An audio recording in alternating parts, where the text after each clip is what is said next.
Okay, 9 o'clock has hit. People will be coming and going, and that's perfectly fine. But I will just let everybody know that the presentation is being recorded. So for anyone that does need to leave early or anyone that had signed up and wasn't able to make it, we will be able to send out a link to the recording. So before I jump into housekeeping and introduce who I am and why we're here, I just wanted to do an acknowledgement of country. So obviously we are presenting virtually, so you'll all be in different spaces in Australia, but I'm presenting from Whadjuk land, and I would just like to acknowledge the Aboriginal and Torres Strait Islanders, First Nations people, who come from the land in which I am presenting, and just acknowledging their ongoing connection to land, sea, and community. Now, a little bit of housekeeping. So you will notice that your cameras and microphones are off. That's because we are expecting quite a few people, and we are also recording the video. Recording this as a video as well. And what we will be doing is using the chat function. So that's one of the ways that we'll be able to interact together. And what I'd really like is there's a few sort of self-reflective questions and activities that I'll be running through as we start. And if you feel comfortable, there's no pressure to do so, but if you do feel comfortable, please feel free to respond and share your responses. It would be great to connect and hear a little bit about the people who are joining, as we're not face-to-face. And then we'll be saving some time at the end for Q&A. So Bridget will be keeping an eye on the chat. So you don't need to save all your questions to the end. You can jump in as we're talking, and you can type in some questions, and Bridget will collate those, and we'll have a Q&A at the end of the workshop. And again, if you have any questions at the end, please feel free to use that chat function. So now a little bit of an introduction to myself and my mirror. So my name is Rachel Tomlinson. I'm the clinical manager here at My Mirror, and I'm a registered psychologist. I've been at My Mirror for 3 and a bit years now, and we are a digital telehealth practice for psychology. So you may have used our services before, or perhaps you make referrals to our services, but thank you for joining us. And the reason that we are actually running the session today is it's in aid of Mental Health Month. And so we just wanted to run a presentation for something that is quite a popular topic, which is creating a better balance. So strategies for managing work-life harmony and preventing burnout. So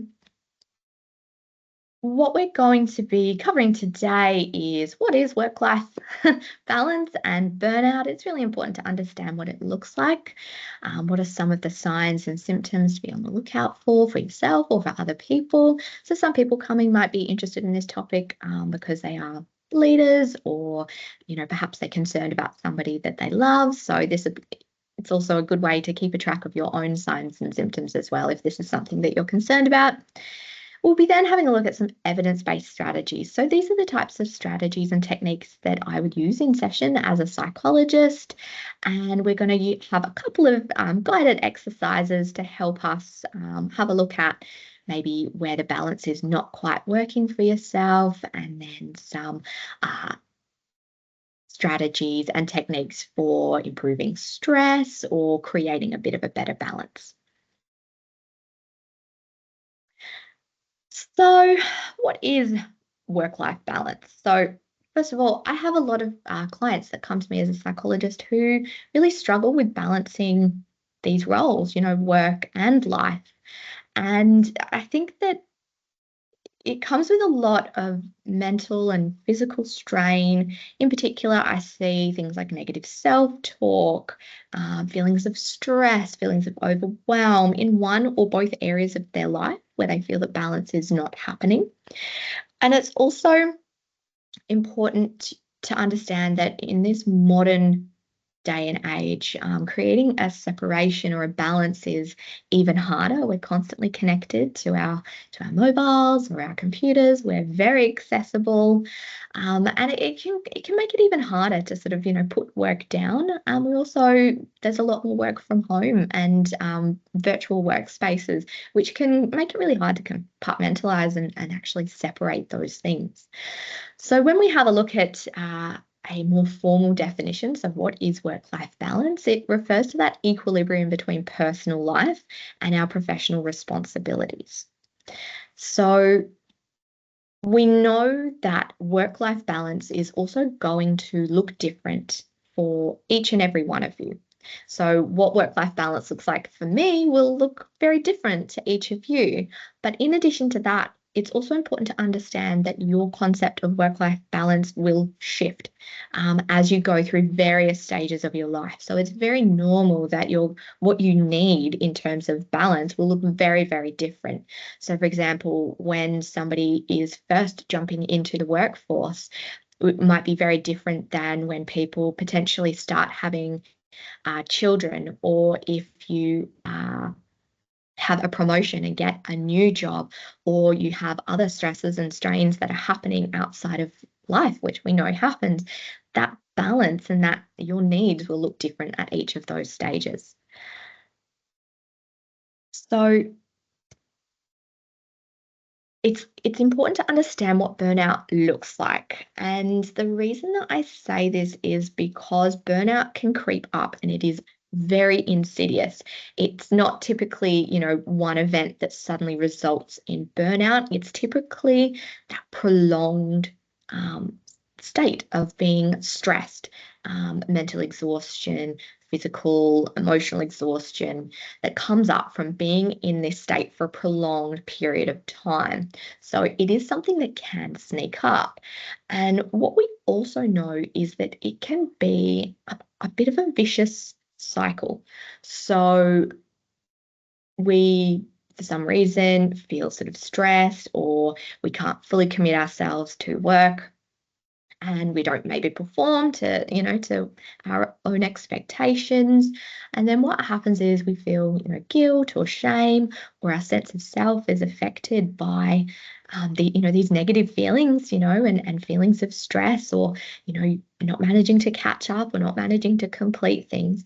So what happens is, in our minds, in order to kind of remedy that, we often think, aha, I'm going to work harder, because if I work harder, I'll be able to get those things done. So what we do is we start to forego our breaks, or we kind of just keep pushing, or we work overtime, or we work outside of those typical work hours, and then we further exhaust ourselves. And when we're further exhausted and we're lacking energy, we can be irritable, we can be frustrated. But what happens is we also then don't have enough energy or focus, and we'll touch more on this in a moment. um, but then that can actually be detrimental to your productivity. And so then it's almost like this cycle of, you can't then catch up, and you try to push harder, but then ultimately you're reduced, your energy is reduced, and then it's even harder for you to perform. So it becomes this vicious cycle. And when we actually look at what these symptoms look like when somebody has gone through that full cycle from stress right through to actual burnout, we see emotional changes. So these are things like feeling exhausted, tired, irritable, frustrated, overwhelmed, feeling fatigue, like you can't catch up or recharge, you're constantly feeling tired. We might see cynicism, and that could be cynicism at your clients or your customers, or it could be cynicism of your role or the value of the work that you do. Feeling very overwhelmed, daily tasks begin to feel insurmountable, that we can't overcome them, or that we can't complete them. It could also be, instead of cynicism, we might feel a sense of detachment, so lack of caring or lack of compassion, or just detached from being able to care for the role or for the people that we work with and the people that we work for. And that could also be an emotional distance that kind of brings itself into our social element of our life and our relationships. We also see a loss of motivation. So you can see how that cycle starts to work is if we're experiencing these things, it's then a lot harder to then do the work that we need to do. We then continue to feel guilty and bad about our performance, and then it just keeps feeding into itself. We also might see physical symptoms, and this could be things like headache and muscle tension. So, when we feel stressed, we might hold our muscles tense. We don't have time to sort of relax, or we're not giving ourselves time to relax and step away. So, we can end up, with very sore muscles and headaches and migraines. It might start to result in things like insomnia. And disturbed sleep. We know that stress and cortisol levels do affect our ability to sleep. And then obviously when you have problems sleeping or poor sleep quality, that can then result in irritation, irritability, frustration, again, lack of energy. So again, we're seeing how this can feed into that cycle. It also being in a stressed state for a prolonged period can actually affect our immunity. So we might see more susceptibility to illnesses. And we can also see changes in appetite and digestion. So it could be weight loss, weight gain, changes to food that you're wanting to eat, or changes to habits of eating or patterns of eating. Then we see some cognitive impairments or cognitive changes, and that could be things like difficulty concentrating, forgetfulness, being indecisive. And then we have social withdrawal or social impacts. So this could be you might start avoiding social interactions. You're already very exhausted from work, and then you start to avoid interacting with either peers, or it could kick on to home life and time with your friends and family that you're already exhausted, you can't bear the thought of giving any more, doing any more. So you might start isolating and withdrawing. You also might stop doing things that you enjoy, or you might find that you're lacking interest in things that you would previously have enjoyed. And what that can do, and we'll sort of touch on this as one of our strategies, is if you're not doing things that you enjoy or you're not able to engage socially, we actually miss a lot of opportunities for things that feel positive, things that would actually counteract burnout. So burnout can actually be really insidious because it does stop us from doing the things or wanting to or having the motivation to do the things that would actually help us counteract or address those feelings of burnout. So it can be a very, very insidious experience, and it generally does sort of creep up. It's not something that happens with a bang, and you may not even notice that you are there or that you are starting that cycle that we talked about. And so we then ultimately see reduced performance across work and across life. So what is the impact of having an imbalance in your work and life? So we can see mental health can be affected. We can see increased rates of anxiety, depression, emotional exhaustion. As I mentioned, there are those physical symptoms, but prolonged periods of stress and imbalance can result in things like heart disease, high blood pressure, and weakened immunity. And then if we're not present in our home life, we're withdrawing, maybe we're irritable, snappy, frustrated, tired, we don't have the motivation to go out and, enjoy social events or engage with the people around us, it can start to strain and affect personal relationships. We can become isolated, relationships can break down, and there's generally a feeling of decreased satisfaction in work and in life. So let's start. So, after all that doom and gloom of what is work-life balance and what is, imbalance and what is burnout, let's take a look at some of the things that we are all grappling with, some of the things that we are all trying to balance when it comes to work and life. So, this is a work-life balance wheel, and it's a really great way for you to have a moment of reflection. So this will be our first reflective activity, where you're currently um, traveling very well and where you feel like things are really balanced, or where, maybe things need a small tweak, remembering that this wheel and your needs will shift and your priorities in this will shift. So let's use this as our first activity. As I said, if you would like to share some of your responses, whether it be either rating yourself on this wheel. If that feels too confronting or you don't want to do it at all, that's fine. Or if you maybe just wanted to provide a comment around any areas that you were surprised at that were a little bit lower, or has this sort of flagged anything for you that you would like to then consider or take away from here, that would be really wonderful. But basically what I'd like you to do is look at each wheel, segment of this wheel or spoke of this wheel, and rate yourself from 1 to 10. So 1 would be this is very poor, I'm really struggling, I'm very challenged, I don't have time for this. Right up to 10, I've got maximum, attention, focus, this is high quality, I'm traveling really well in this area. So having a look at family, spirituality, finances, career, health, your relationships, your social life, and personal growth. So just spend a moment recording them either personally or, as I said, in the chat if you feel comfortable.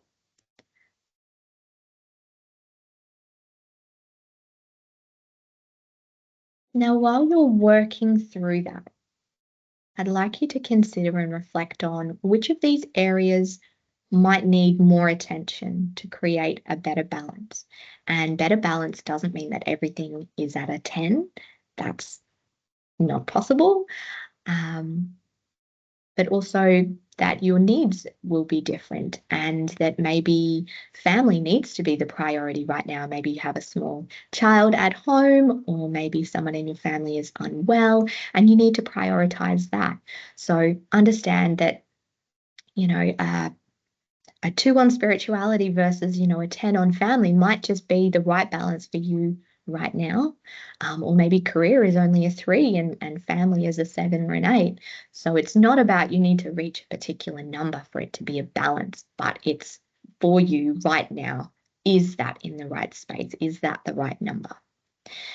And as we're going to work through some strategies today, I want you to really think about what are some actionable steps that you can take from this out into the rest of your day, into your week and ongoing, to improve the balance in some of those neglected areas. And I would very much encourage you to check in on this wheel. So make some changes and then check in and see where that balance is. Maybe some time passes and you check in, or you notice some of those symptoms of burnout starting to creep in, and maybe that's time to review this again. So keep a check on this. Maybe this is your way of having a little check-in on sort of burnout and work-life balance. But I also want you to think about the activities that we're going to be talking through today and seeing if any of them would particularly apply, or how you could apply them, and maybe it could boost these particular areas.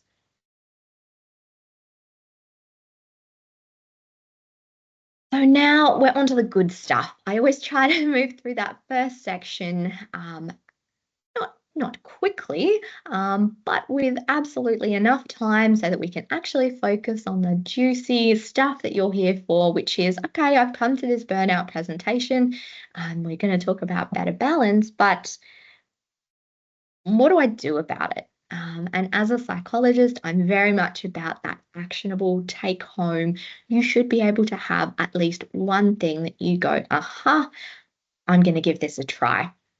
Or it should be so reasonable and practical that you feel like you've got a few things that you could take away and give a go.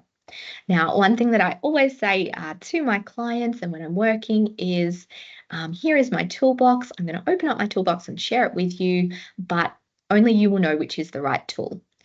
So maybe you need a hammer, to get the job done. I do like a good analogy. Maybe you need a hammer to get the job done. So, have a look through my toolbox and find the hammer. So it's essentially the right strategy at the right time for the right person.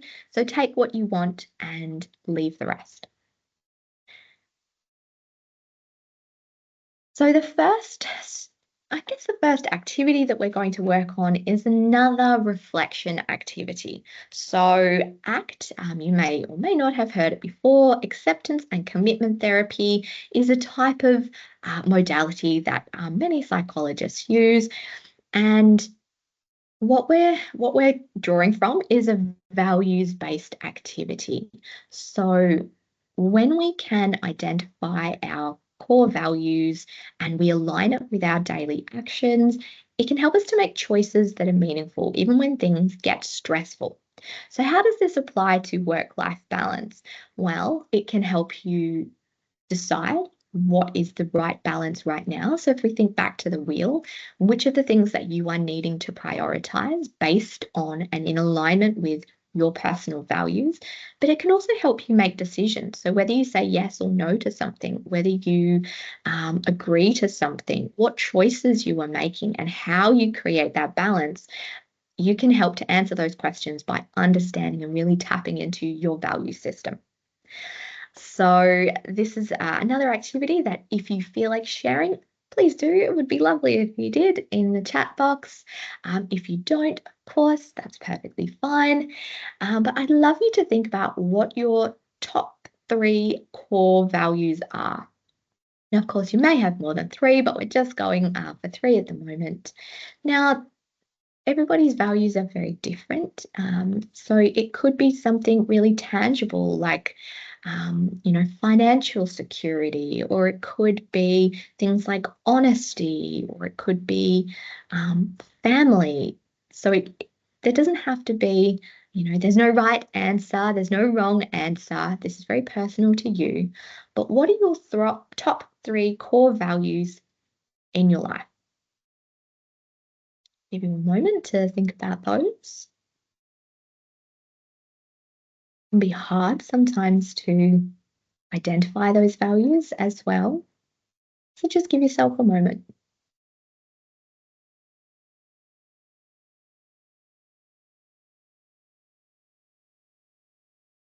Now, you may still be working on that, which is fine.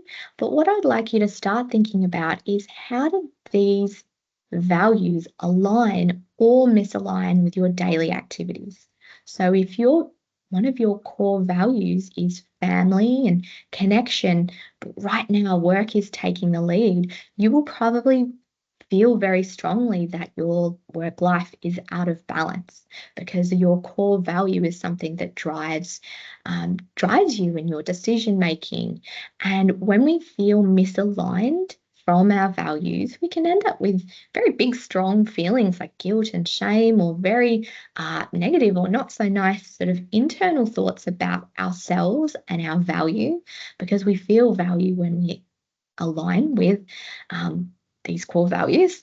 How many times can I say value in a sentence? I'll test myself later. But essentially, we can feel a sense of guilt when we're not aligned with these values. And so that guilt, can actually feed into that cycle of burnout.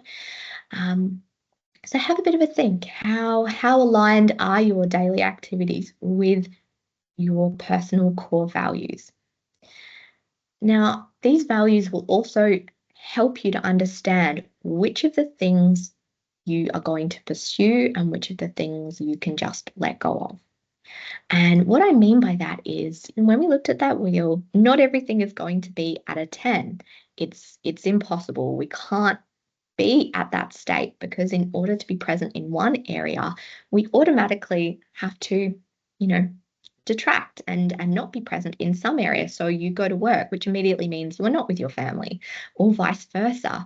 And so that balance will be constantly shifting. It's more so about how we feel about ourselves during that process, or how do we feel when we have to decide what we're pursuing or what we're letting go of.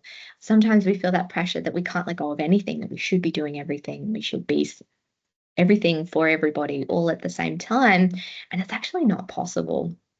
So, knowing what your values are will help you to decide that it's okay to let go of certain things, and that you can still feel aligned with your values, despite letting go of some of those things, and still feel good about who you are, and still have that positive sense of self. So keep an eye on these values because they can also help you with other activities and other strategies that that we'll be talking through today. So what I touched on when I was talking about values is that sometimes we experience really high levels of pressure, to do everything, be everything for everybody all at the same time. And that somehow we should be better, we should do better. And we can end up with quite negative self-talk. And this can actually keep us stuck. It can very much exacerbate those feelings of burnout.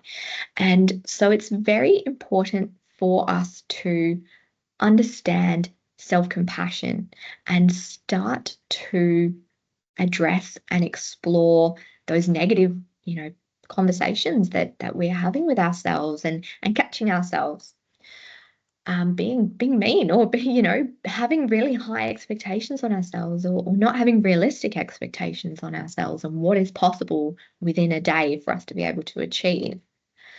So self-compassion breaks are essentially small moments in the day where you stop and have a pause and reflect on something compassionate rather than something negative. So, what have you done well today? Is there something that you did that was very much in alignment with your values? Maybe it's a self-reflection of your efforts rather than outcome. That can be a very compassionate way of thinking about yourself. So instead of, I ticked all these things off my to-do list, I worked really hard. I tried to do that. Or, being a parent, or, if you think about your life at home, was I present today? So even though I might not have been present for a really long time, when I was with my family, I had my phone switched off and I was there and I was with them in that moment. So can we find some gentle ways of reflecting on ourselves and actually building those small breaks in and intentionally looking at self-compassionate talk each day? Self-compassion journaling is quite similar. But it's the actual act of writing it down. There's something really powerful about writing down our thoughts, something to come back to, putting pen to paper. It actually changes or shifts the part of the brain that's doing the processing at that particular time or doing the work. So we're shifting into maybe a more logical part of our brain where we can actually have more realistic expectations, or we can see that maybe that thought actually wasn't very helpful, or maybe it wasn't realistic to expect that you could do all of those things or be all of those things to everybody. We're also going to talk a little bit about radical acceptance more. We'll talk on that shortly. But it's the idea of, it's another acceptance and commitment therapy strategy, which is essentially that acceptance that, well, this is what it is, or this is how I'm feeling, and not necessarily judging it or trying to shift it or change it, but just accepting that, yeah, okay, so I didn't manage to do that today, and it's okay. It doesn't make me a bad person. This just is how it is. Another way to encourage self-compassion is to understand that no is a complete sentence. So sometimes we feel that intense pressure to be agreeable or to take things on or to do everything for everybody, or that we have to justify if we say no. Sometimes self-compassion is about being able to prioritize your needs and being compassionate that actually, no, I can't take that on right now, or no, I can't do that extra thing. And without having to justify it, understanding that no is a complete sentence. Self-compassion is also about building in self-soothing rituals into your day. So instead of taking self-care and only doing it when you're burnt out or when you're overwhelmed, it's really important to actually build rituals into the day. So maybe it's about, first thing in the morning when you sit down at your desk or on your commute, maybe you have a really nice cup of coffee or tea, to soothe yourself. Or maybe it's making sure that you have headphones or loops or something, to soothe yourself during the day, to rid yourself of some of the, the excess noise. Maybe it's, doing a self massage on your hand, or having a hand cream at your desk that you can rub on your hand, give a small massage. Maybe it's about having something warm or a snuggly, blanket. There's all sorts of things that we can do to soothe ourselves and calm ourselves during the day. Fidget items are really great as well. But actually having them accessible and prepared so that you can use them throughout the day. Now, there's also this concept of compassionate productivity, and essentially it's being understanding of what was reasonable at that particular time on that particular day. So understanding that every day you don't have the same amount of energy. And every day different things are happening in your world, at work, in your life. And so some days you will actually just have less energy to work with, which means every day your output, which is generally how we measure productivity and we measure outcomes and success, which is it would be better if we could shift that, as we said, into a more kind of compassionate way. So instead of going, oh my gosh, I only can manage to complete these things today, it's actually having a look at what was I actually capable of today? Maybe I was only capable of 70%. And in reality, if all you're capable of is 70%, then that's exactly how much you were capable of today. And that's a perfect amount. And so it's catching us, being, unhelpful or putting pressure on ourselves that somehow we should be able to do that every day in the same way.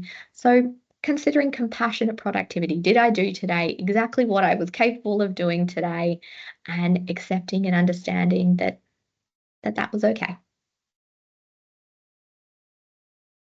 So now we're having a look at one of the other points that I touched on, which is those unhelpful thinking patterns. So often when burnout happens, it's because of that pressure or that ongoing stress.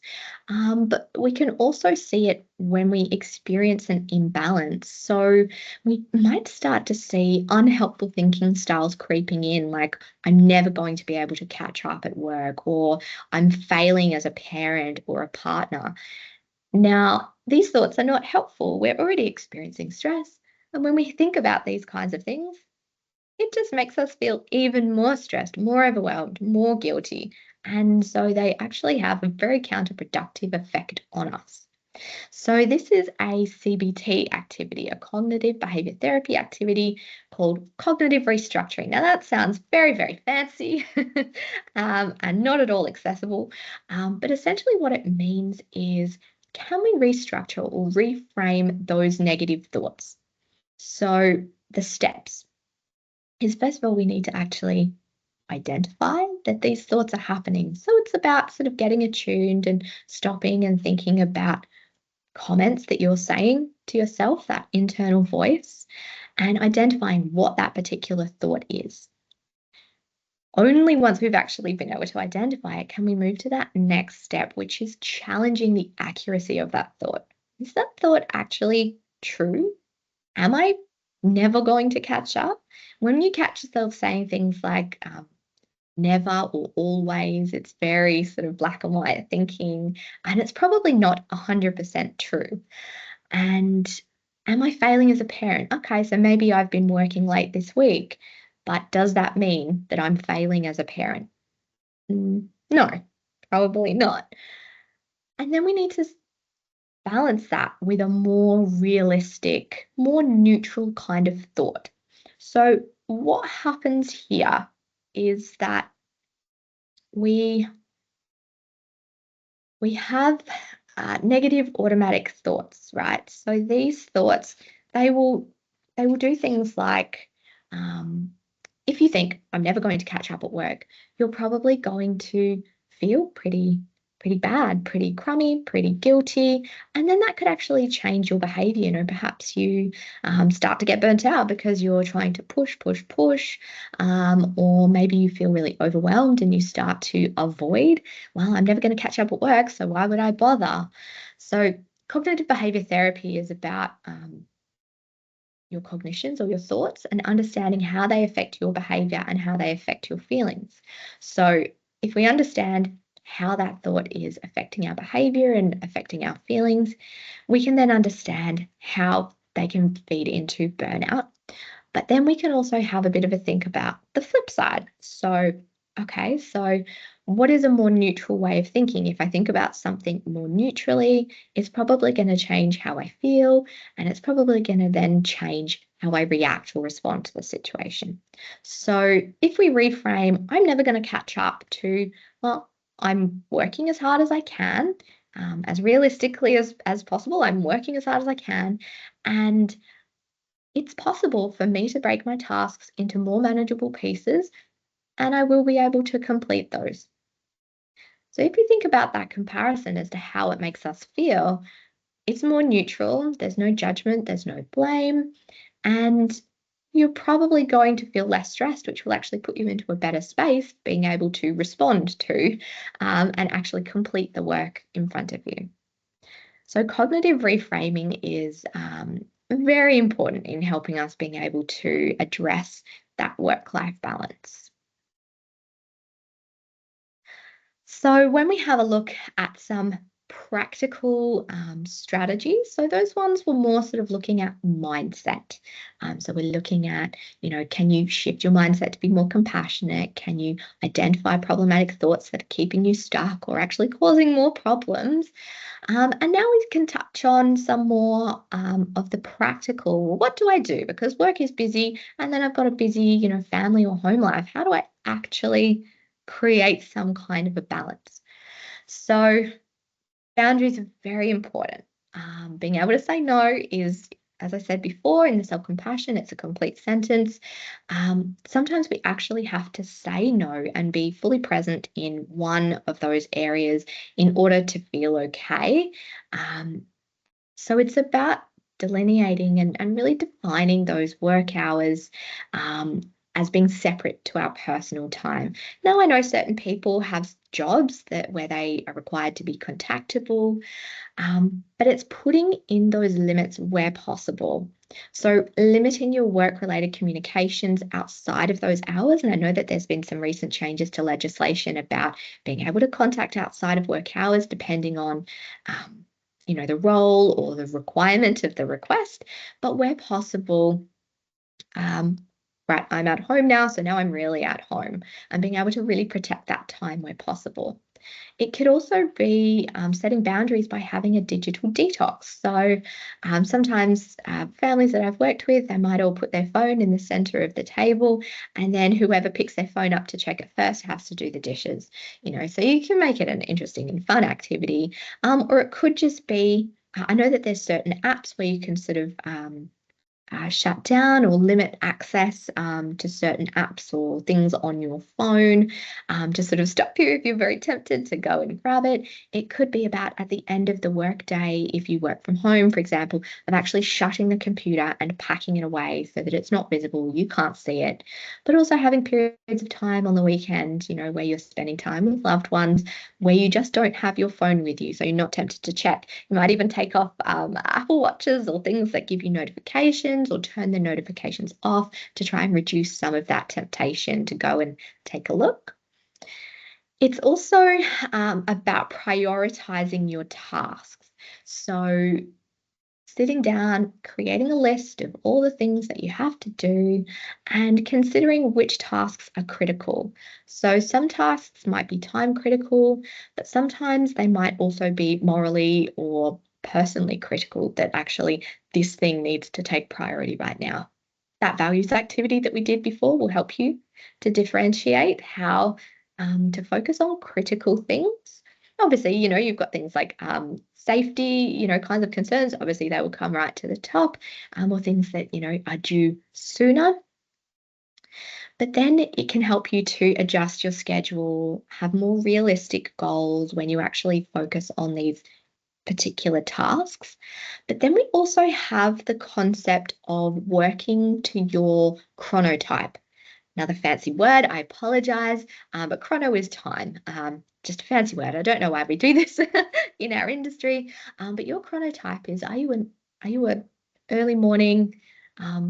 kind of person, early bird gets the worm, or are you a night owl? So do you have energy at the beginning of the day or at the end of the day? Can you work smarter, not harder, and know when you have more energy? So therefore, you then have um, it's easier for you to slip into your natural rhythms and be able to complete work at a much higher rate. You'll be more productive at those times when you have more energy rather than sort of slogging or really forcing yourself when your energy is low. Also, taking breaks and then coming back re-energized to make sure that you then have the energy to complete certain tasks. But also um, you can do something called a flow break. So it's about shifting your activity to something that brings you energy. So it could be something completely not work related. It could be, doing a calm breathing exercise, or it could be doing a crossword puzzle, or being creative and drawing something, or painting something, or whatever it might be. So it's actually using your energy in a way that is fulfilling and fills your cup and actually gives you more energy, because we feel more energy when we do the things that we enjoy. They make us feel happy, they make us feel fulfilled, they make us feel confident. And so then that gives you enough energy, and it's then being able to use that flow and redirecting, once you've completed an activity, or you can feel that your energy has started to increase again, you're feeling more vibrant, you will then have that energy and you can shift that flow into something work or task related. Then we also have mindfulness. So mindfulness is, we talk more on it specifically in a moment, and some specific mindfulness activities. So I'll just touch briefly for now, but it's about being fully engaged in this present moment, and it increases your productivity and also your sense of enjoyment. When we feel a sense of enjoyment, it increases our energy, we feel better, we feel good, we then are more motivated. So again, we can use that for our flow breaks, but also we are more productive. So instead of being caught up in future worries, what ifs, the things that we're stressing about, which will, if you think about, sorry, I'm linking all these activities together. If we then think about that other activity, the cognitive behavior therapy, the way that we think affects how we feel, and then it affects our behaviors. So if we're stressing about, oh my gosh, the to-do list, what have I got to do? I've got all these things and blah, blah, blah, blah, blah, I've got all this stuff I need to do at work tomorrow. That's going to leave us feeling pretty stressed, pretty overwhelmed, frustrated, irritable. But when we engage mindfulness, which is being present in this moment, it helps us to move some of those thoughts to the side and actually just allows us to be here right now, focusing on the task, or focusing on being present with our loved ones, or doing something that you find enjoyable and actually enjoying it because you're in the moment. And we can use mindfulness to help us manage stress and enhance our focus, which will in turn help us to tackle that to-do list, or to feel like we're more productive when we are at work or completing other activities at home. Now, I've got here mindful transitions, and it's actually really important that we have a transition between work and life, particularly if you work from home. That can be very, very challenging. Or if you've got your phone or your work laptop and you are very accessible, to come and do work, or, to pick up a phone call and answer questions. But where possible, try to create a sense of transition between work and life. So over the years, I've worked with clients who have come up with all sorts of really interesting ways and unique ways that they do it. So some had a particular sort of, even if their work didn't require a uniform, they would wear a certain set of clothes that were only for work. And they would have a very separate set of clothes that were only for outside of work, so that they could differentiate and they could transition to, right, I finished at work, I'm getting changed out of the work clothes, they go in the wash, they go to the laundry, and then I'm getting into these clothes, which are my home clothes. There's something very ritualistic, but also very representational about having that delineation. I had a client who couldn't do that. She couldn't afford to have all these sets of outfits. So she had a particular scarf. And if it was too warm, she had a particular necklace that she would wear to work. And then she would take them off. And it was very symbolic. She would take it off when it was time to finish work for the day. But it could also be about if you have a commute, is using that commute mindfully to help sort of compartmentalize the workday and get ready to go home. But you could also use the commute to compartmentalize if there's been, shenanigans or something happening at home before you've left the house and you really need to get into work mode, is actually using that commute very mindfully and strategically. So you could do some calm breathing exercises. Perhaps you do a guided meditation. There are a lot of really great apps that you can download that guide you through it. You could do a muscle relaxation exercise. You could do a mindfulness activity, which I'll show you shortly. It could be about maybe you start that flow break and maybe you learn something. So maybe you're learning a language while you're on the commute, or maybe you're listening to an audio book and you're learning something new that way, or just, taking in a new concept. So having a think about those transitions. Another way that we can create a really good transition is by having sort of a marker on the transition where you're allowed to think about work up until that point, or home, vice versa. And then from that point onwards, you're then only allowed to think about home or work, which again, vice versa. So it could be there's a particular traffic light, which is about halfway through the commute, or maybe 10 minutes through the commute. And you're like, okay, up until this point, I'm going to think about work, and I'm going to focus on it, and I'm going to think about what I've got to do tomorrow, assess how I went today, think about all the work-related things. If you find yourself veering, bring it back. This is your time to think about work. But then when you hit that marker, it's then thinking, okay, now I'm going to shift. Right, I'm going to think about, what am I cooking for dinner tonight? Or what plans have I got this weekend? Or how did my kids' day at school go? Or my partner's day? Or looking forward to seeing my dog or my cat when I get home, and really trying to use that marker, so like a visual marker of now it's time to stop and it's now time to transition to this other role that I have. So hopefully there's a few ideas. As I said, take what you want, leave the rest. Hopefully there's some ideas there to get you thinking about some different practical ways that you can create balance. Now, when I'm talking about mindfulness, it's a bit of a popular topic. I think we bandy around the word a lot, and so this is wonderful as a psychologist to know that this is starting to make its way into the wider community. But mindfulness is about being present in this moment without judgment.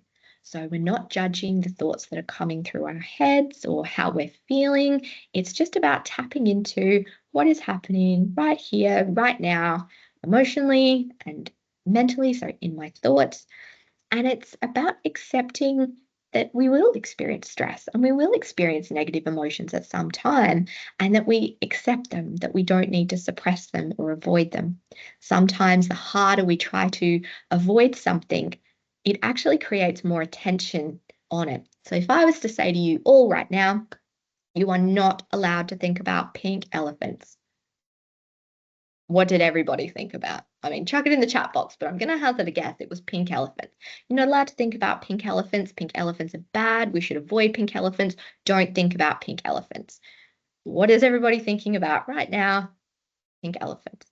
So sometimes acknowledging and accepting the thought, or just even being aware of it and not judging it, allows it to pass. And I mean, to some of you, if you've ever done any therapy before, or you've worked with somebody that does acceptance and commitment therapy, you will understand that our thoughts are fleeting. We have thousands upon thousands of thoughts every day, and we only give power to them when we focus on them and give them attention. So can we just allow them to pass and accept that they have happened? So there are huge benefits to mindfulness and being able to accept and not judge our thoughts and our feelings. It reduces stress levels, it improves our ability to regulate or manage our emotions, and also it helps us with that self-compassion. We can sit in that non-judgmental space towards the thoughts that we're having. So this is a really nice, quick activity that you can do pretty much anywhere. I will have a caveat with one point just very shortly, and I'll let you know as we're talking. So this is 5, 4, 3, 2, 1. So you can do it right now as we're speaking. I want you to have a look around the space that you're in and find 5 things that you can see and label them. So I have a light, I have a laptop, I have a cup of coffee that's out of shot, I have my chair, and I have a picture frame. 5 things I can see. The next one will be 4 things that you can touch. So this one is paired really well if you actually touch the object and feel the sensations and focus on the sensations. So I've got a velour chair, so if I touch the chair, it's kind of soft, it's kind of warm, it's kind of squishy, and describe the sensations to yourself, what it's like to touch that object. So if you touch a cup of coffee, is it hot? Is it cold? If it's been there for a while, is the material shiny or is it textured? So find 4 things in your environment that you can touch. Then you've got 3 things that you can hear. So, I mean, at the moment you can hear my dulcet tones, but if you stop and if we all pause for a moment, it's likely that you'll hear other noises. So really tuning into that present moment. So wind, maybe air conditioning noises, maybe there's chatter of people around you. Maybe you can hear cars or doors. Just pause. We can hear a plane. So pause and tap into that sense. Now, 2, this is where the caveats begin, is you might want to be mindful about what you're sniffing and what you're smelling, depending on where you are. So maybe just label things that you could smell or that you understand could have have a smell to them. So that could be things like, are you wearing perfume, or do you have a hand cream, or if you're out in the garden, can you smell a plant? And then the last one, again, caveat, is things you can taste. So, can you have a sip of your coffee? Can you have a drink of water? But what you're essentially doing is you're tapping into and assessing something in the present moment, something that's happening around you, tapping into your senses. And I bet during that activity, none of you were thinking about those pink elephants. So that is the benefit of mindfulness, is we can actually tap into the present and we allow those other thoughts that we've been giving so much time and attention to, we allow them to leave. So is all stress bad? So we kind of talk about stress as this horrible, terrible thing, and it's not always. When we experience stress, we can experience fight, flight, and freeze. So fight is exactly what it sounds like. Do we stay and fight off a danger or a threat? Flight is, do we run away and escape it? And freeze is freezing, and hoping that the dangerous thing leaves us alone and that we'll be safe. And we kind of think that all stress is bad for us, that it's terrible to be stressed. But in those different stages, we can actually harness our stress in a particular way. So in the fight stage, we actually are very energized, and that can allow us to channel our focus and to use that energy to propel us or to make us more productive. During flight, sometimes it's actually very strategic to retreat and reassess and be able to, consider, okay, so this has happened. I've retreated. What can I now do, to address this or to, change things? And then freeze. This is an opportunity for us to pause and create space for reflection, potentially a mindfulness activity. But we also have this concept of eustress. So eustress is a positive form of stress that actually energizes us and boosts us, pushes us towards our goal. Has anybody ever done a last minute uni assignment or work project? Somehow that certain level of stress can actually make us incredibly productive. It can increase our focus, which helps us with problem solving, boosts our memory as well. So we can actually access, our memory in better ways. But it's about keeping it at those manageable levels. We also have this stress kind of bell curve of a little bit of stress. If you don't have enough stress, then there's no deadline, there's no requirement to kind of put in any effort. So you're probably going to be not very productive. And then you have this appropriate level of stress, which helps make you very productive, motivated, engaged. And then if we have too much stress, we come down the other side of this bell curve. And then we have this part here where we become very unproductive because we're too overwhelmed and burnt out and stressed to actually be able to articulate ourselves or to be productive. So it's about keeping it in that happy middle ground. And this is where we start to think about self-care practices. So self-care is very, very important. People often think that self-care is just getting a massage or doing some yoga or pampering or treating yourself, but it's not it's not just that. It can be those things, but it's about engaging in activities that help reduce your stress, that improve your mental health and help you to be more resilient. So we often see self-care as almost to be sort of used when we become stressed, but it's actually more effective if we build something in every day to help us with our stress levels. So it could be, getting things like regular exercise or adequate sleep. It's not just about, as I said, those massages. Sometimes it's about practical things. Is it, arranging catch ups with our friends? Is it about, doing some journaling or, doing a bit of art and craft or, learning something new? Self-care can also be about saying no, and actually paring back what we've got in our schedule. We also sometimes we see rest as a form of self-care, but I really want to sort of pull that apart a little bit more. Rest is not a reward. And rest is also not a weakness. Rest is necessary and it should not be something that you have to earn. So, rest is an important part of self care that we should build in, because if we don't rest, think about that bell curve of stress that I just described. We're actually going to be more unproductive. We're going to be overwhelmed. We're going to, be irritable, all of those things, because we haven't built in breaks or opportunities for rest. So it's very important that we see that as a normal part of self-care rather than something that we reward ourselves with after we've pushed and completely burnt ourselves out and used up all of our energy. So this one, just a really brief one about behavioral activation. It's another cognitive behavior therapy strategy. It's about, I mentioned before, when we have that cycle of burnout, is sometimes we think, well, if I do more, if I just keep pushing, I'll be okay.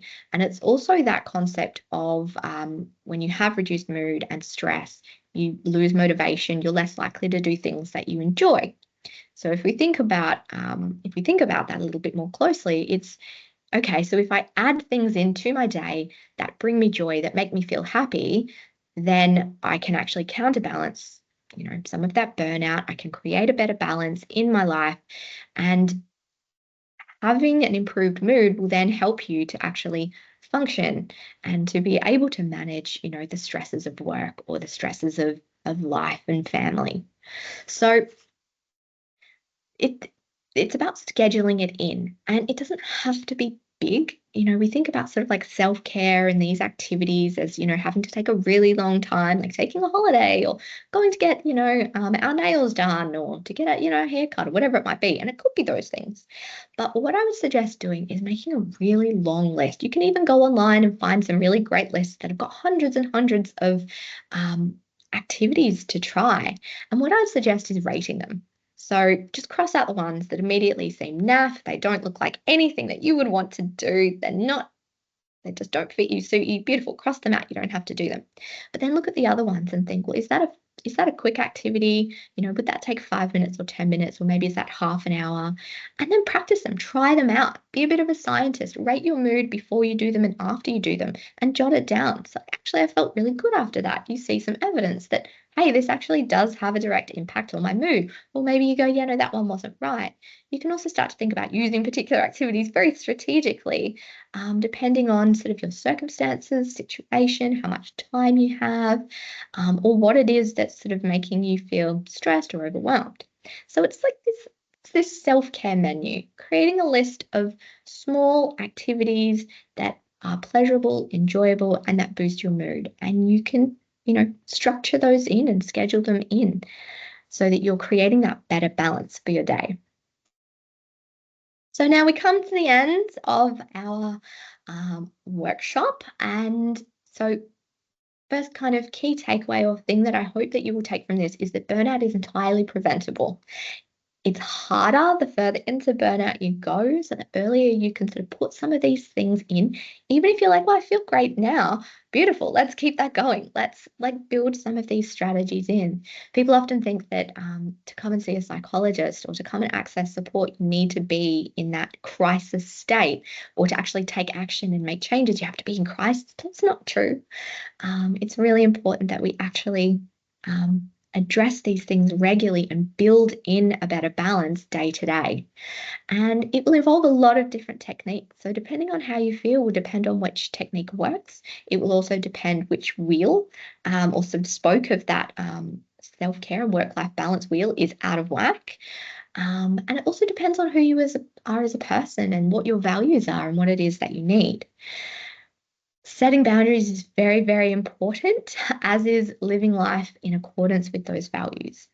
And finally, I guess that final point is about making sure that you seek professional help if you have reached burnout and you do need some support to come back from that. You can absolutely come back from burnout, but maybe it's about seeking the right kind of support. So here are some references just in case if anybody wants to know that, yes, these indeed are evidence-based strategies and ideas. But let's now jump into the Q&A portion of today. I'm going to take off the screen share. So, Bridget, would you like to jump off mute and hit me with any of the questions that came through? Of course, and if people do have questions now, please jump in and ask them, because we only have one at this point, so please don't be shy. So one of the questions, Rachel, is one of the challenges I find is making the decision of what is important. So this is referencing the self-care wheel exercise. At this moment, I feel like everything is important, so I spend my time juggling everything. Do you have any strategies for breaking that down? Absolutely. Thank you. Really great, insightful question. And sometimes the idea of juggling it all and feeling like you have to, sometimes our own internal pressures of whether it be perfectionism or feeling like we need to complete, these particular activities because they bring us value. So we tell ourselves that everything is important. So it might be about writing down some of those particular activities and then identifying, okay, so which ones of these are glass balls and which ones are rubber balls. So if I drop this ball, because you're going to, because you can't juggle them all. That's about being compassionate and realistic, is you can't juggle all of those things. Something will have to take priority over the other, which is a glass ball, which is a rubber ball. So if I drop the glass ball, it'll smash. Whoops. If I drop a rubber ball, it'll bounce and I can go and pick it back up and things will be okay. So sometimes just the act of sort of writing them out and actually looking at, well, what are all the things that I'm expecting myself to do? Then the other part is, can I practically address any of these? Can I delegate any of them? Do I actually have to do this thing? Do I have to? Like, if I don't do this thing, is it going to be terrible? Could I ask somebody around me to do it? Now, I have an example of a client that I was working with, and one of the things on her to-do list is exact same. You could have been this client. This is exactly what she had described. One of the things on her list was make banana bread. And we had to unpack, okay, so why banana bread? Why today? Why banana bread? Why now? Why is that sitting in this list of priorities? And it was actually representation of something else, So in this case, the banana bread was, well, I have to show my children that I care for them, and I committed to making some banana bread. And so when you sort of start to unpack, and you can use some of those cognitive behavior therapy, that reframe strategy of, what am I telling myself about this thing? Is this actually an accurate thought? Is it reasonable? Is it rational? Am I actually telling myself that this is more important than it actually is? Would things actually be okay if I didn't do it? And trying to have a look at it in that more realistic sense. But then you can also override that with your values. So when you have a look at your core values, that activity that we did, it can help you align with, well, if I didn't do this thing, then it would really go against my values. And that would make me feel more uncomfortable than if I let this other thing slide for right now. Doesn't mean it's not going to get done, but for right now, can I just put that one to the side? And sometimes when we have a look at our to-do list, there are things that are on there that have just stayed on there that actually don't need to be, that don't need to be on there any longer at all. So I hope that was helpful and that there's a couple more sort of techniques that you can take away and look at that specifically. Thank you, Rachel. So we have another question. Fatigue from burnout is a real challenge. Do you have any advice for looking after self-care when you're already exhausted? Yes, yes, yes. That's so hard because it's the concept of self-care is just do more things, you know. So go and get a massage or do this or do that. And you're going, but I don't have any time already. I'm already really burnt out. I don't have enough energy. Sometimes the way that we can address fatigue is by either doing things that bring us energy and energize us and being strategic about bringing those things in, or it could be about that saying no. Um, because sometimes we agree to all these things, or we think, well, they won't like me anymore, or they won't think highly of me, or they won't be respectful. Or if it's at work, it's really hard sometimes to say no to all the tasks that kind of pile up and we get fatigued. And so we have to consider all of our different needs to make sure that we're addressing that fatigue. So not only can we pare some things back? Can we say no? Can we set boundaries so that we've got enough energy to actually allow us to spend on self-care activities that would bring us energy? Um, or we make sure as well that all of our other sort of sensory needs are being met. All of your cups filled, so your cups for connection, have you had enough to drink? Have you had enough to eat? Have you had enough sleep? Have you moved your body? Do you feel a sense of mastery or control in your life? So, seeing if we can fill our cups will generally help our energy to sort of be stable. But in addition, is thinking about some working smarter, not harder. So, if you've got a commute, that's potentially dead time. So, can you do something on the commute that's going to really set you up and energize you? Do you feel really good and a sense of self-esteem and a sense of accomplishment when you complete something? It could be as simple as completing a crossword puzzle or a Sudoku puzzle, or it could be maybe use that time to, text a friend and reconnect that way and have that sense of connection. Or if it's a drive home, can you put on an audio book and maybe it's an inspirational or self-help type book that you're listening to, or maybe it's something that you're really interested in and you want to learn. It could even be about having those micro moments. So maybe you've got such little energy and you're so fatigued that you need little micro moments to kind of enhance it. So it could be about putting a stopwatch on your phone, and maybe every hour, or the 55-minute mark, you then spend 5 minutes doing, um, you know, a breathing strategy, a breathing technique, or doing some progressive muscle relaxation or a mindfulness activity. And so just finding those moments and structuring them in could be really helpful. I hope that was, I'm going to say helpful again. I hope that was very helpful.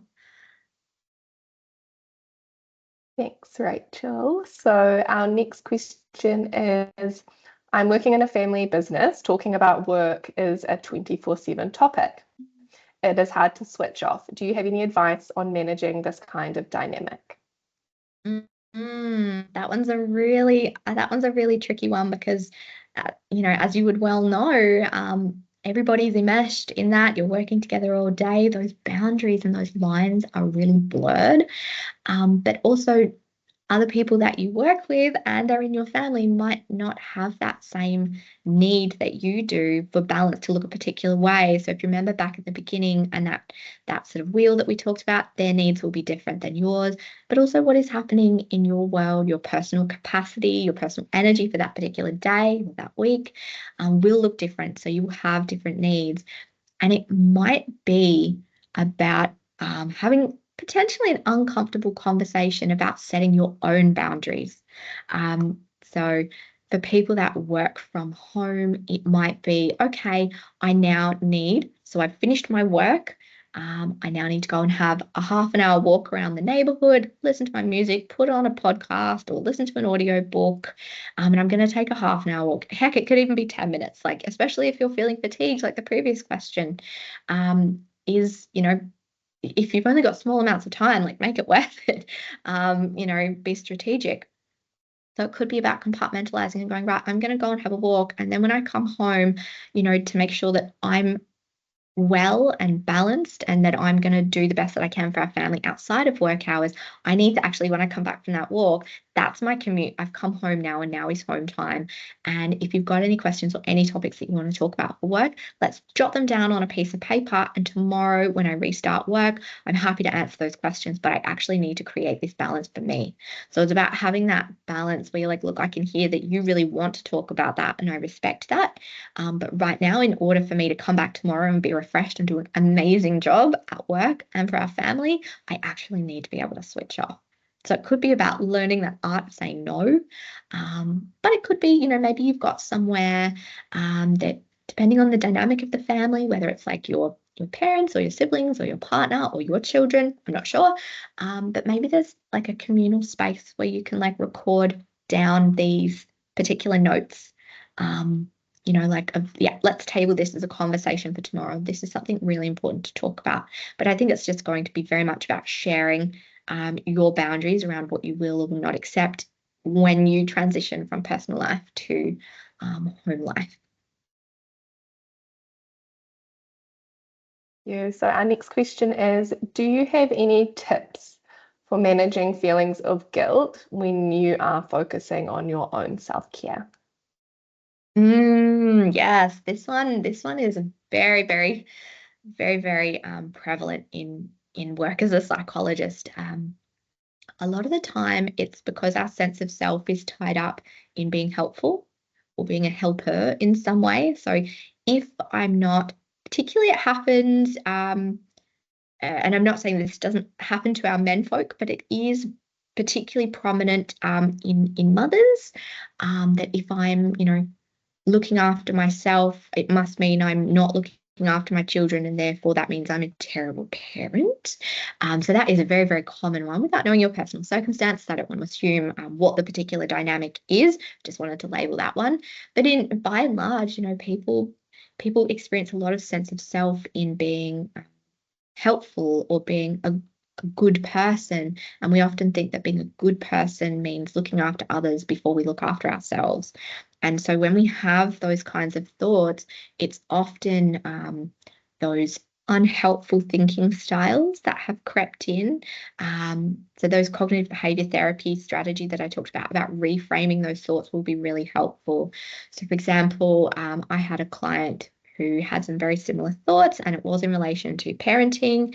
And her thoughts were, well, if I don't look after my kids and I don't put them first, then they won't know that I love them, was the underlying thought. And so she then felt guilty about putting herself first, because what kind of a terrible mother would put herself before her children? And other people would then realize and know that she was a terrible, terrible human being, was essentially what these thoughts were. And so that made her feel guilty. It made her feel shameful. And then she doubled down and tried to work harder to show everybody that actually, hey, I am a really good mum. But what ended up happening was she just ended up getting burnt out. So for you, I would really recommend tapping into, okay, so I feel really guilty about self-care and looking after myself. What is the thought that I'm having? Why do I feel bad about looking after myself? What does it mean? Does it mean I'm taking away from somebody else? Does it mean I'm no good at this, or et cetera, et cetera? And really starting to unpack the thoughts that are making you feel so guilty. So until we really know what those are, it's a little bit hard to sort of reframe them. But typically you could start to reality test them. Well, is this actually true? Doesn't mean I'm a terrible person. No. You know, do my children still know that I love them despite the fact that I've taken 10 minutes out to go and have coffee in peace in the back garden? Yeah, of course they know I still love them. But also touching on a point that someone had raised in the chat, so thank you, you beat me to the punch, is also that if we're not looking after ourselves, we actually can't be present and do the things that we want to do for the people that we love. So it's that oxygen mask analogy. If you jump on a plane and they read you the safety instructions, or they've got the lovely videos now about safety instructions, and they always say, put on your own oxygen mask first before you help anybody else. Now, why is that? It's essentially, if I'm not breathing oxygen and I'm gonna start to lose consciousness. My brain's gonna start to get fuzzy because I'm not getting enough oxygen. I'm not gonna be logical. I could actually put other people at danger if I'm not at my best state. So they say put your own on first, even though your instinct is not, is to help the children or to help your partner or people around you, but put your own on first. When you can breathe, you can then help other people.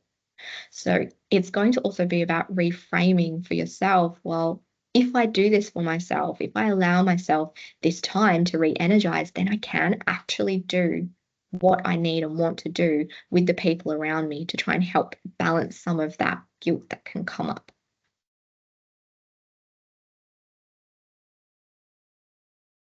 Cool. So our next question is how to prevent a flare-up after a major burnout event. Each time I find something difficult or stressful, I get a terrible feeling. Okay.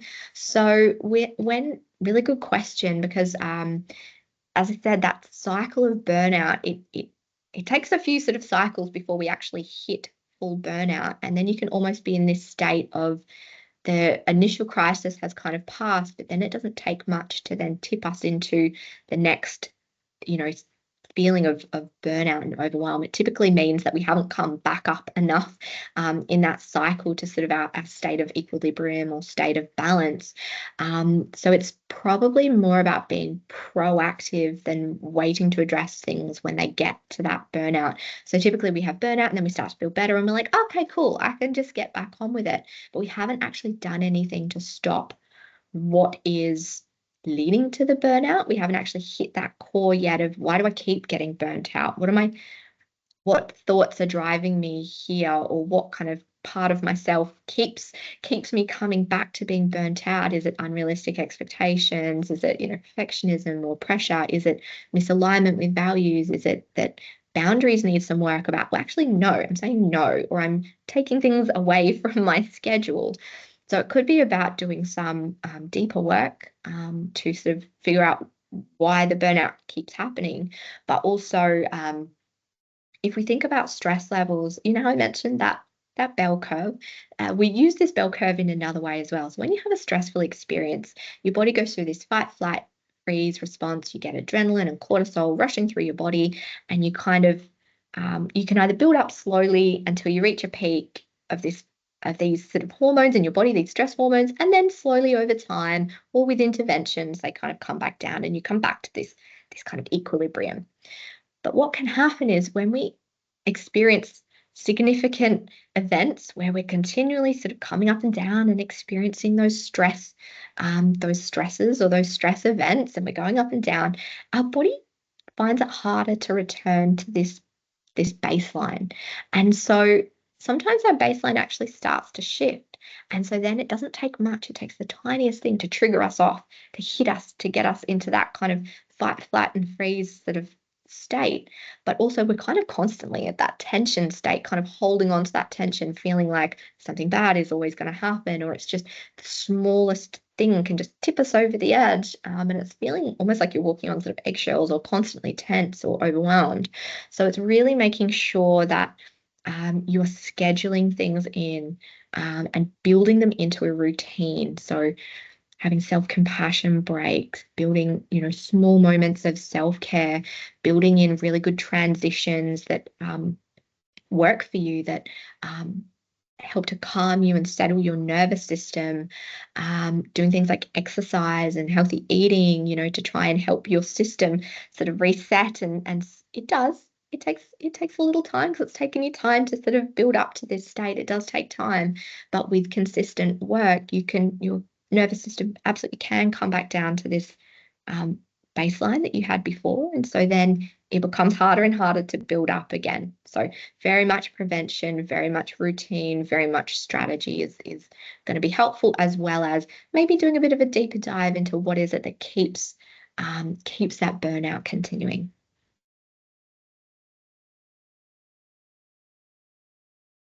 Perfect. So our next question is, do you have any strategies for shift workers where the time to fit in self-care is inconsistent? Ooh, yes, that one's a really good one. So sometimes the things that we like to do for self-care aren't available at particular hours. So if you finish at midnight or you finish at 6 in the morning, um, everyone else is sort of going to bed, or your friends and family might not be available to have catch-ups and go for a walk. So it might just be about getting a little bit more strategic. So I'm going to address time differences, but also I will also touch on the fact that your shift work could also be like irregularity, which makes it harder to predict. There's 2 points there, I think, what you were saying. So it could be about working smarter, not harder. So if you're like, I love yoga, but there are no yoga classes at 2 in the morning when I finish work. So it could be about finding an online like instant access and doing some yoga classes online that are recordable that you can access at any time. It could be about, still having that really good transition period. So maybe it's not safe for you to like walk around, or you don't feel comfortable walking around by yourself after work to sort of wind down. So it could be getting like a pedal bike, that you could have in the house, or if you don't have much room, they've just got the steppers. So it's like literally something very small that you can use to kind of step and expel some energy, or to sort of, get those endorphins pumping, doing something physical. It could also be about, if you have your shift pattern in advance, is sort of making the most of the time when you do have crossover. It could be about using other messaging features or tools to sort of share a little video with your friends. I heard this really great idea from a client not too long ago.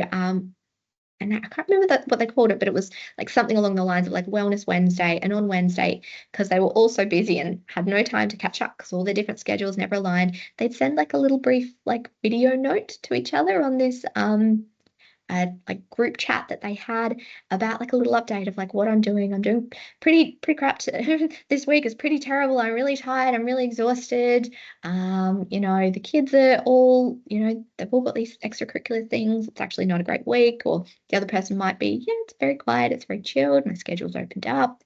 Whatever it is, it's just an opportunity to sort of share and connect and hear how your friends are doing without actually having to align all of your schedules. Um, it could also be about figuring out what self-care looks like outside of just, those social connections. It could be about, yeah, learning something new. It could be about, um, reading or something quiet. It could be about being creative. These things you don't need to sort of schedule in. So I would suggest, so one of the previous activities was creating like a self-care menu. So you can go online. The Center of Clinical Interventions has a really great uh, list of pleasurable activities or enjoyable activities. I think there's something like 180 things on there. And they're just little ideas of things that you could try. It could, like planning a holiday, reorganizing your drawers, reorganizing your workspace, journaling, um, you know, doing something creative, prayer, meditation, whatever it is that floats your boat, you will find something on this list. Surely there's there's a lot of options there. You're going to cross some off immediately, but trying to think about self-care in a different way, that it's actually something that brings you energy. It doesn't necessarily have to be that, I guess, commercial concept of what self-care is starting to become. I hope that was helpful. Thanks, Rachel. So we have three more questions, and I can see that we're slowly running out of time. So we'll see how we Yeah. go. I can also answer people's questions or respond to them if we do run out of time. But the next question I'll, is, I'll be I'll be briefer if I can. Sorry, everyone. I try to give as much in the answer as I can without knowing your personal circumstances, but I'll try to be briefer. So the next question is, I recently experienced burnout to the point of being distracted at work, not feeling motivated, and not disciplining myself to continue working, not wanting to sit in my appointments with my members and easily becoming irritated. I spent the long weekend relaxing and involving myself in things I feel fulfilled in, and also reflecting on my life and gratitude. and feel great now. However, I worry that this will only be short term as I do not get to enjoy a 3-day weekend often. Do you have any Mm. advice around trying to maintain that fulfillment during stints Mm. of busy work/life weeks? First of all, high five. Yes, you're doing the hard work. I love that. And yeah, a 4-day week would be perfect.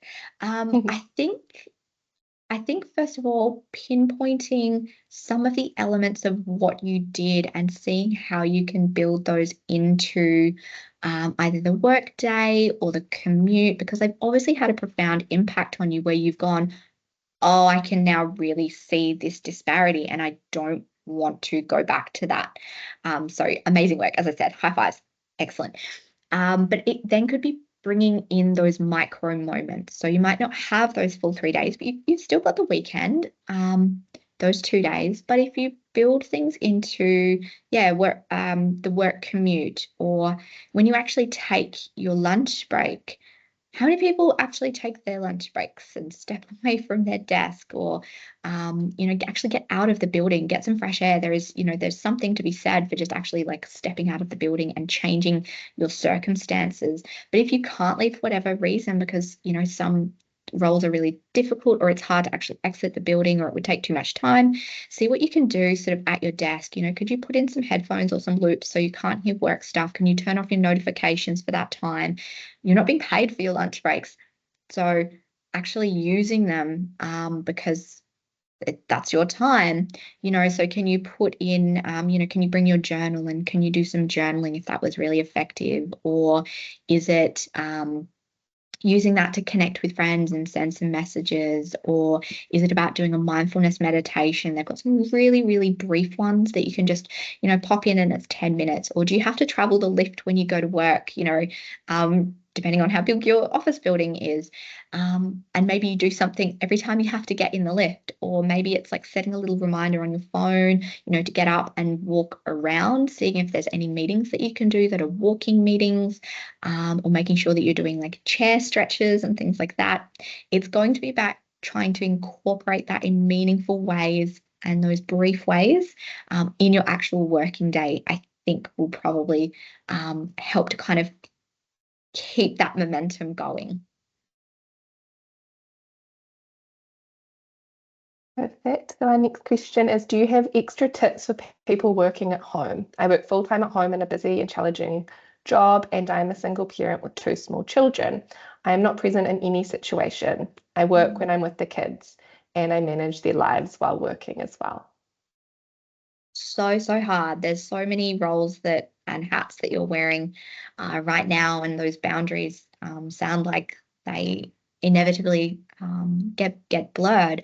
So I'm not going to sugarcoat it and say that it's necessarily easy when you're grappling with all of those different roles, but it will be very much about trying where um, where you can to compartmentalize and try to have those boundaries. So it might be about, if I'm actually not during my work hours where I'm being paid, the laptop is away, the phone is away, and kids don't need 100% of our attention all the time, but when they have our attention, they do need that 100%. So it could be just carving out even, a couple of minutes. So do you take them to extracurriculars, or do you pick them up from school or pick them up from daycare or wherever it might be? And can you use that car ride really strategically to connect and be present? Can you carve out particular times that you communicate to your workplace where between 5 and 6, I actually just can't answer any questions? Depends what kind of role you have. I'm fully understanding of that as well.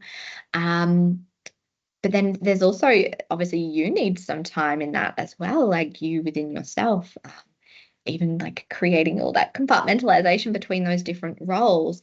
So it might be, I'm loath to say this, but could you wake up, 15 minutes earlier to start the day with like, and maybe you can't, maybe you don't want to, maybe that sounds terrible because you're like, well, I need every minute of my sleep. And fair enough, if that's what you need, that's what you need. But it could be about like that 15 minutes of, can I just get up and start my day with a meditation or some journaling or, a bit of yoga, or can I just read a book and have a coffee just by myself for 15 minutes? Or it could be about carving out that time at the end of the day. So at the end of the day, do you have like a really nice like hand cream, like rub into your hand? Do you have like uh, when you put on like moisturizer at the end of the night, or you're taking off your day, can you turn that into like a mindfulness activity where you're really present about the sensation of what it feels like to rub your face and smell what it smells like? And carving out those micro moments where you can put the other roles just on pause and really connect with one other role.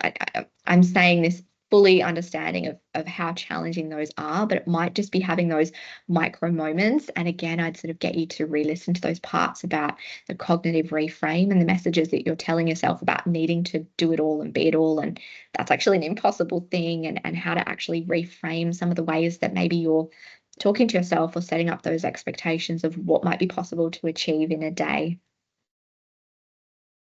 Sounds tough. I'm with you though. Does sound really challenging. So perhaps last question, Rachel. Of course, if people can stay, I'm very happy to answer the last question. If anybody needs to leave and we're respecting those boundaries, thank you so much for joining me. You will be able to rewatch if you really want to hear the answer to this question as well. But thanks, Bridget. Perfect. So last question, any strategies for those people in sales where if you turn off your phone, it is likely you will miss calls from clients, therefore miss sales and income? Okay. So that's a really tricky one because sales is obviously commission, or part wage and part commission, or a variation of the two.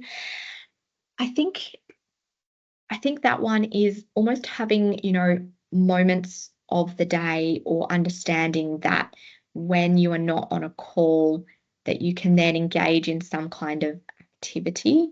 So you might need to pull yourself out of those moments. I guess if on that wheel, finances for you are a high priority and it's something that you value is financial security and stability, then you might need to prioritize those things to feel in alignment with your values. But there might be a tipping point where you say, well, actually, I need to just have this dinner with my family in order to meet that family spoke of my wheel. And do you know what? Maybe I just have to miss that opportunity, because you can't always confirm that you are going to get that call. You might or you might not. But if we live our life with well, I just put everything on hold because I'm potentially waiting for this, or knowing that I will get drawn out of this, so therefore I'm not committing to these other parts of my life, could be creating some of that stress and that sort of misalignment with our values. So I'm not saying there's anything wrong with having financial, stability as something that you really, really value. And if that's what it is, then live in alignment with that value. But if your values, when you looked at that wheel, um, sorry, if the spokes when you looked at that wheel were misaligned in particular areas, you might need to briefly compartmentalize and prioritize another area to create that balance. And it wouldn't need to be permanent. You can have those micro moments to allow that to happen, but just being very aware of your personal values, your core values, and then where you are on that wheel and how could you prioritize, um, and to make some meaningful shifts, and what you value versus what I value and what that person and that person value are all going to be very different. So just keeping in mind that that financial sort of pressure will change and shift over time. So just being really mindful of how that does shift and change as well for yourself. So thank you so much, everybody. 3 minutes over. Look, I don't think that was too bad, actually. 3 minutes is not bad, but I appreciate everybody for joining. It was really lovely that you carved out this time to spend thinking about burnout, work-life harmony, better balance. I hope that you've been able to take a couple of ideas away from this, some practical tips that you can take away and enjoy. And just remember that if these are topics that you want to continue, conversations, you can re-listen to this topic. It might be a really great opportunity for you to reach out and speak to someone for support. So often workplaces have, EAP, or maybe you have a mentor. There's therapy and counseling as well. Obviously, my mirror. um, and you would obviously have been affiliated with my mirror at some point as well. So it would be really great opportunity for people to, continue this conversation. Don't let it just become, an interesting webinar that you attended. Keep it going, keep that momentum. Think about small changes that you can make that will be impactful. And again, thank you so much for joining us, and I hope you have a lovely rest of your day.